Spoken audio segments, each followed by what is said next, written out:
It started as a simple weekend camping trip. Just me, my younger brother Nate, and my best friend Dylan. We'd been planning it for months, a quiet, phone-free escape into nature before the semester kicked back in.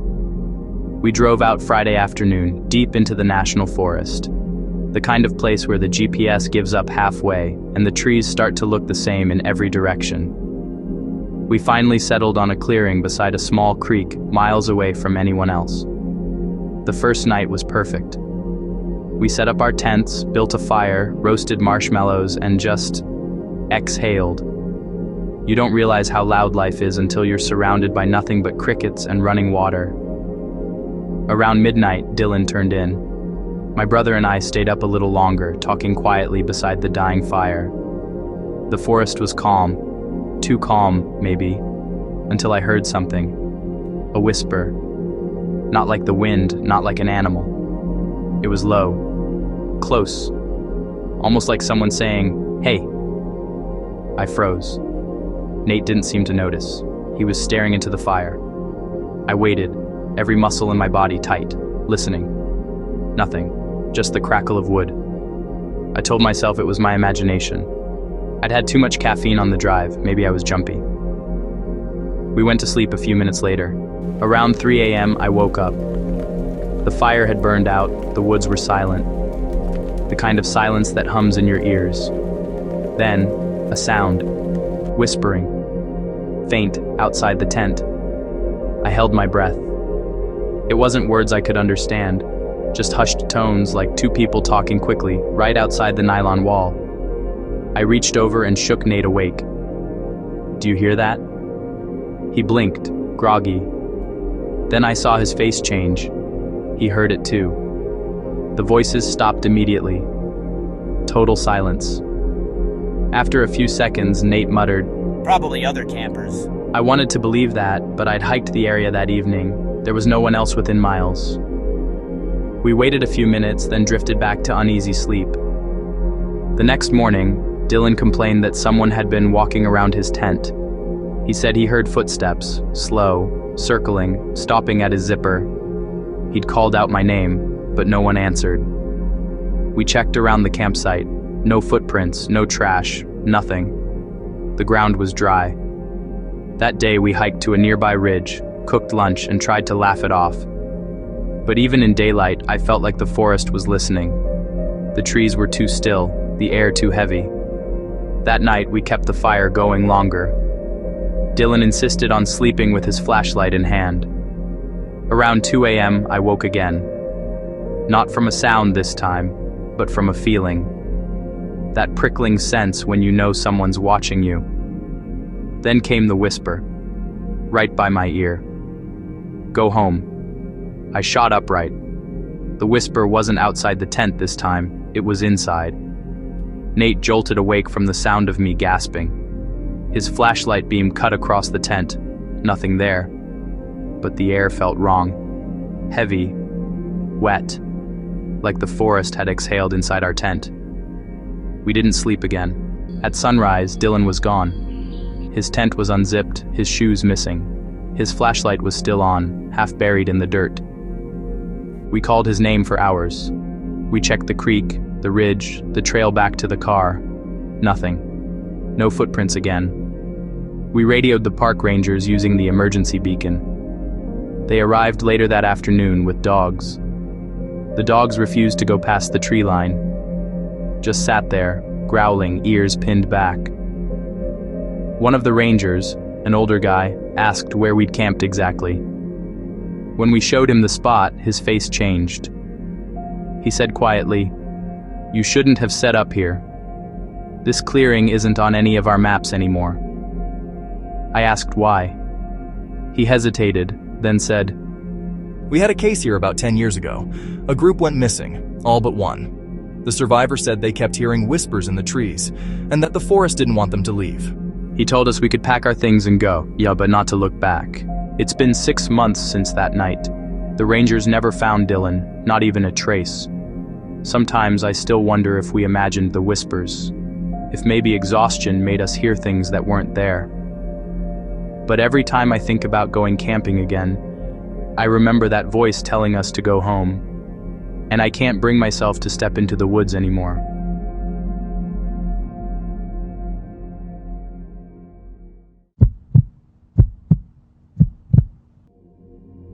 There's a river in the countryside not far from a small village called Marlow. It's quiet, beautiful even, the kind of place where people go to forget the world for a few days. But if you ask any of the locals about camping there overnight, they'll tell you not to. They never really explain why, they just shake their heads and say, "You'll hear things you shouldn't hear." I didn't believe that, of course. My friend Aaron and I had been camping all our lives. We thought the old villagers were just trying to scare off outsiders. So when summer came, we packed our tents, fishing gear, and drove out there for a 3-day trip. The first day was perfect. We reached the river by late afternoon, parked the car near an abandoned wooden bridge, and walked a bit downstream until we found a flat, open spot beside the water. The air was warm, the sky pale orange, and the forest around us buzzed softly with insects. See? Peaceful. No ghosts, just nature. We spent that evening fishing, talking, and roasting food over the fire. It felt good. Too good. The kind of calm that makes you forget how silence can sometimes turn against you. By midnight, the fire had burned low. Aaron was half asleep in his chair, and I was staring at the river, watching the reflection of the moon breaking on the current. That's when I heard it. A whisper. It was faint, just 1 or 2 words carried on the wind. I thought it was Aaron, maybe talking in his sleep. But when I turned to look, he was completely out, head tilted back, snoring lightly. The whisper came again. This time, it was clearer. It sounded like someone saying, "Come here." But it wasn't coming from behind me. It was coming from across the river. The sound made my skin crawl. I grabbed my flashlight and pointed it toward the other bank. Nothing, just trees, dense, black, motionless. Still, I couldn't shake it. Maybe it was an echo or some animal, I told myself. I turned off the light and tried to ignore it. But then I heard a second voice. Lower, rougher, like a man's voice answering back. "Hey, wake up. You hear that?" Before I could answer, both of us froze. Because right then, right in front of us, the water rippled hard, like something large had just stepped into it. Aaron grabbed his light, and we both aimed it at the surface. The river was calm again. No fish, no movement. Just the reflection of our shaking beams. We didn't talk after that. We just sat in silence until the fire died out completely. Someone's over there. Over where? Across the river. A man and a little girl. They were just standing there watching me. I swear to God she waved at me. We walked together to the riverbank, but there was no one there. No footprints on the opposite shore. Just a thin mist curling over the water. By afternoon, we were ready to leave, but the car battery had died. We had no signal, no reception. We decided to stay one last night. That was the worst mistake we ever made. It started again around 2 a.m. I woke up to the sound of water splashing, slow, deliberate steps moving through the shallows. Then came the whispering. Only this time, it was close. Just outside the tent. Aaron sat up too, eyes wide. We didn't move. And then we both heard it, clear as day. My name. It whispered my name. I swallowed hard and said, "Aaron, that's not funny." It said mine first.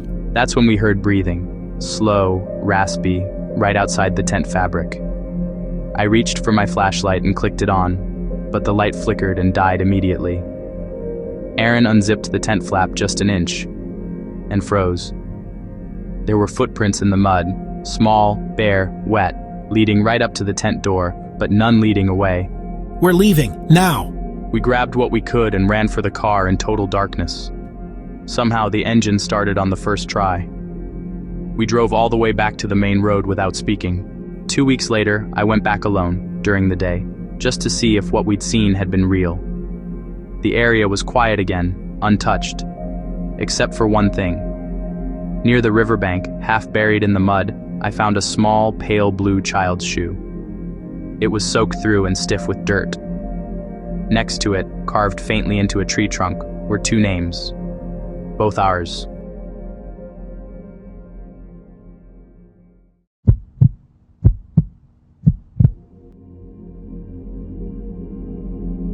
I've always loved camping. The quiet, the trees, the way the air feels cleaner away from the city.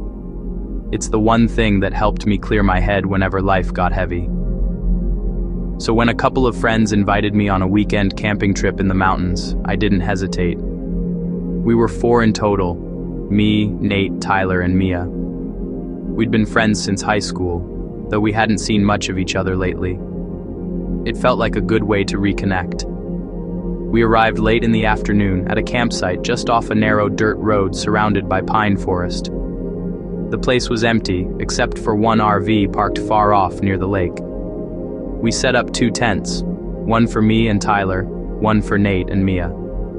The sun was setting by the time we got the fire going, painting the trees orange and gold. It was peaceful, the kind of peace that almost feels unreal. As night fell, the forest grew darker than I expected. No city glow, no distant hum, just insects and the crackle of the fire. That's when we saw the 3rd tent. It was across the clearing, about 30 yards away, half hidden between the trees. None of us remembered seeing it when we first arrived. It was small, dark green, like the kind you'd buy at any outdoor store. Mia asked, "Did someone set up while we were unpacking?" Tyler shrugged. "Maybe that RV guy?" But when we looked toward the lake, the RV was dark. No lights, no movement. We didn't think much of it at first. It's a public campsite. People come and go. Still, something about that tent bothered me. It wasn't the color or the shape. It was how perfectly still it was.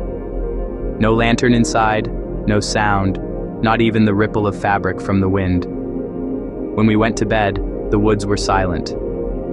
I fell asleep to the sound of Tyler snoring beside me. Then, sometime deep into the night, I woke up. I didn't know why at first. Then I heard it. Footsteps outside. Slow. Crunching leaves. They circled our tent once, then stopped. I held my breath. Tyler was still asleep. After a few seconds, the footsteps moved away, toward Nate and Mia's tent. I heard a zipper sound like someone testing it gently. Then silence again. I waited what felt like forever before peeking through the flap. The fire had burned out. The forest was pitch black. But across the clearing, I could see the faint outline of the 3rd tent. Its flap was open now, and there was something, or someone, standing right outside it, facing our direction. I shut the flap and didn't move until morning. When I woke up, sunlight was breaking through the trees. Nate and Mia were already by the fire pit, making coffee. I asked, trying to sound casual, "Did any of you hear someone walking around last night?" They both looked at me blankly. "No," Nate said. "It was dead quiet." "Why?" I glanced toward the trees, the spot where the 3rd tent had been. It was gone. No tent, no footprints, not even flattened grass where it had stood. Tyler joked, "Guess you were dreaming, man." I wanted to believe that. I really did. That evening, we hiked a few miles up the trail and came back after dark. When the clearing came into view, my stomach dropped. The 3rd tent was back, same exact spot. This time, Mia saw it too. "Okay, that's creepy," she said. Nate called out toward it. "Hello? Anyone there?" No response.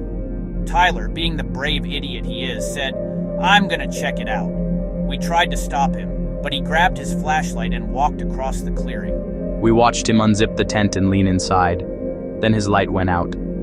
We called his name, but he didn't answer.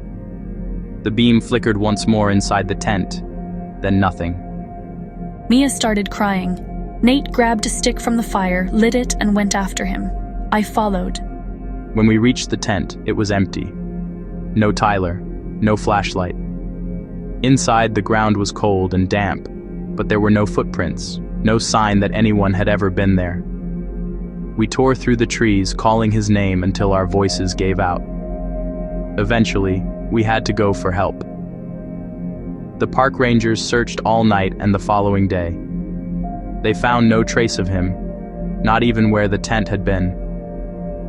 When we came back to the site later that week with the authorities, the clearing looked completely different. The ground had shifted somehow, like the forest had rearranged itself.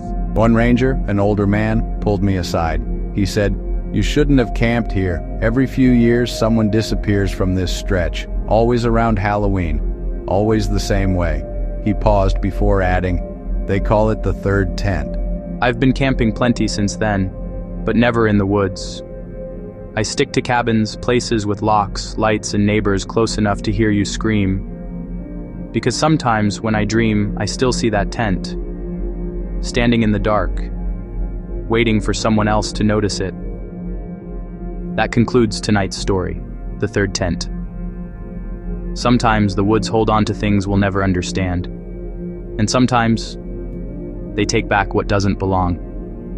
If you enjoyed this story, make sure to like the video, share it, and subscribe for more true scary stories every week. Turn on notifications, because the next story might be one you recognize.